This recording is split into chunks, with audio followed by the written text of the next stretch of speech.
What's up guys, this is CGC Apex, aka Nick, bringing you more Rise of Iron news from Game Informer. First they talked about the patrol and the Plaguelands. They're saying it's similar to the Dreadnought with all the secrets and stuff that you can unlock. One of them being the poison chest or the mimic chest. You open it up, it's not what you expect. It's poison or something that affects you in some type of way, which I find pretty interesting to see. Then they're also talking about the new set of fragments. They're saying it's not as many as the Dreadnought had, but it will unlock an exotic. So it's going to be cool to see what exotic it is and how it fits into the raid.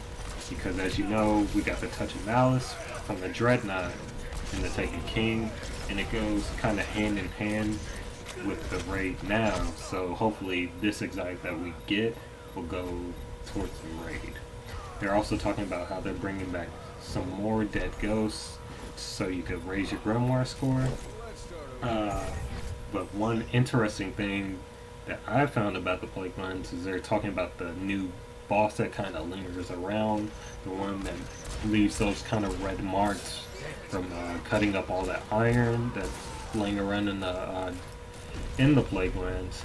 So we'll see what he looks like, what his powers are, because they gave us no details on, which was pretty rare from them because they usually drop kind of little details that we could kind of go off on.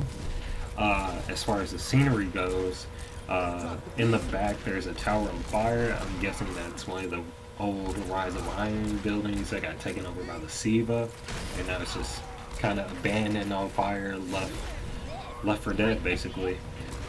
And then they're also talking about the transition from the Cosmodrome to the actual wall. It kind of is a gradual one. They're also talking about poison clouds that are left around as you get further towards the wall, which is pretty interesting to see. We'll see how bad the poisoning effect is. I don't think it'll be anything too major, just kind of like a scenery thing to add on to. One of the patrol missions that they're talking about is kind of a quarantine mission where you track down the Ultra. Once you kill them, you'll face a lot of angry splicers that kind of drop into battle with you. Another thing that will be dropping in the battle is the battle axe, which is kind of like the Scorch Cannon. It's only a time-based kind of thing. You can't have it forever. It's kind of a cool thing to use when you use a battle axe. But also, once you go deeper into the Plaguelands, you'll reach the Archon's Forge. Like I said in my past video, the Archon's Forge is a mix of Court of Orcs and PoE. It's a battle arena with wave-based levels. It's also replayable, but you have to activate it with the Zero offerings. That's where it's kind of like the Court of Orcs. It has different tiers. But also like the Court of Orcs, randoms can join in, so it's kind of a, as I said, it's kind of a patrol mission, but it's kind of like that Court of Orcs PoE feel because you're doing waves and then fighting against other bosses. Another thing Game Informer released was the new PvP maps, which are pretty interesting. They have 4. 3 of them are for all consoles, and then the last one is for PSN exclusive. The first one we'll be talking about is it's called The Last Exit. It takes us back to the Ishtar Sink, where we'll be battling through a crumbling subway station at Outdoor Plaza that drops off in the ocean below. That's why I'm thinking I call it The Last Exit. The map will feature train tubes, maiden tunnels, and an abundance of outdoor cover as well. So I'm thinking this will be a great sniping map, maybe even a Trials of Osiris map, maybe the first one.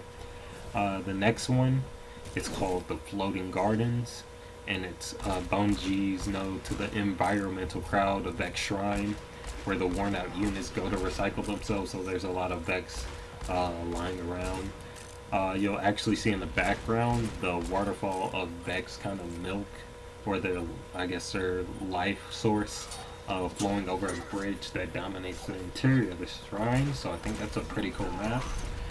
Then we have Skyline, which is on Mars, to some kind of receiving area for Clovis Spray with a view of the buried city. Some other notable features includes an elevated rail car at one end of the map and a gigantic hologram of Mars and Traveler in the center. So I think the elevated rail car, hopefully it goes up and down. I think that could really change up how the map is played. And then the last one, the PSN exclusive, is called Icarus. It's no longer just a great perk for hand cannons, it's now also a solar collection site on Mercury, turned into a mock battlefield of the Crucible. The arena is a raised structure at the center of a vast array, and it has a circular shape on the outside, which will funnel guardians towards the center to cause more conflict. So that'll be looking like a great shotgun map. But also for PvP, what we all been waiting for, custom lobbies. The lead designer of Crucible has kind of been hinting that the one thing that the community is clamoring for will be finally given to us. So hopefully it's that custom lobbies, which can really expand the game. But that's all they really gave us about it. They're keeping it kind of hushed up on. And finally, we got some more news on the Wrath of the Machine, which is the new raid. The raid will be available on the 23rd at 10 a.m. Pacific Standard Time. So we'll get 3 days. Obviously, the DLC is dropping on the 20th of September. It's what they said is a collision type of raid. It has inspiration from Fury Road, which is a movie. I haven't seen it, but they said a lot of the inspiration came from that movie. Also that there's going to be a lot more outside engagements than usual. Usually where you're kind of bringing the fight to somebody, to their base, to their home. This time there's a lot more outside engagements, but there eventually will be those inside engagements when we ultimately fight the Siva. There's going to be lots of solving, movements, and traps, which I'm looking forward to. A lot of what makes the raid fun is that you have to figure things out, and especially on the fly, a lot of mechanics and stuff like that. And then I'm also excited to see how the artifacts might play a role. Maybe there'll be enemies that do damage over time, and you might need that artifact that reduces that, or maybe even that the artifacts are going to be dropping during the raid, since we're only going to get 3 per week. So we'll see how that works out. Maybe we'll have to have our fire team spread out which artifacts we use, which ones we get, so we can kind of have it evened out. Let me know what you think in the comments below. If you like this video, please like it, give it a thumbs up, subscribe. And like I said, this is your boy CGC Apex, bringing you more Rise of Iron news, and I'm out.